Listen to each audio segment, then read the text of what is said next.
Min għada, il-kumpanija Malta Post se twaqqaf kompletament is-servizzi postali tagħha lejn l-Istati Uniti tal-Amerika u t-territorji tagħha. Il-kumpanija qalet li kull pakkett jew oġġett indirizzat lejn l-Istati Uniti jista' jiġi depożitat għall-aħħar darba fl-uffiċċju prinċipali tagħha fil-Marsa sal-10 tas-sib filgħodu. Lejlet din is-sospensjoni One News tkellem ma' Adrian Vassallo, Chief Operating Officer tal-Malta Post, li spjega aktar dwar din id-deċiżjoni, riżultat ta' ordni eżekuttiva maħruġa mill-President tal-Istati Uniti Donald Trump li impona dazzi fuq kull oġġett postali mibgħut lejn il-pajjiż.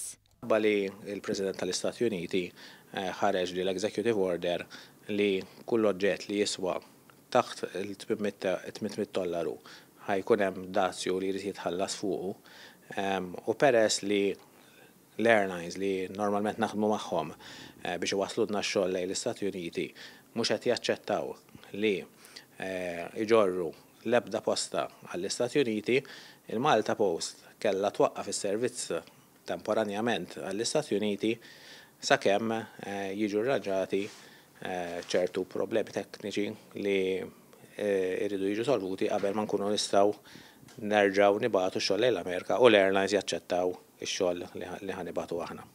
Din il-bidla sinifikanti tolqot kemm individwi kif ukoll negozji madwar id-dinja inkluż dawk f'pajjiżna. Minkejja dan il-Malta Post sennit li se tkun qed toffri servizz speċjali għal dokumenti u witri lejn l-Amerika permezz tal-Malta Post Express International jew MIE tagħha. Dan is-servizz se jinxtara biss mill-uffiċċju tagħha fil-Marsa. Sa dan it-tant waqt li saħqet l-impenn ewlieni tagħha u l-servizz normali jerġa' jibda mill-aktar fis possibbli, il-kumpanija tennit li l-postaġija mill-Istati Uniti mhux se tkun affettwata.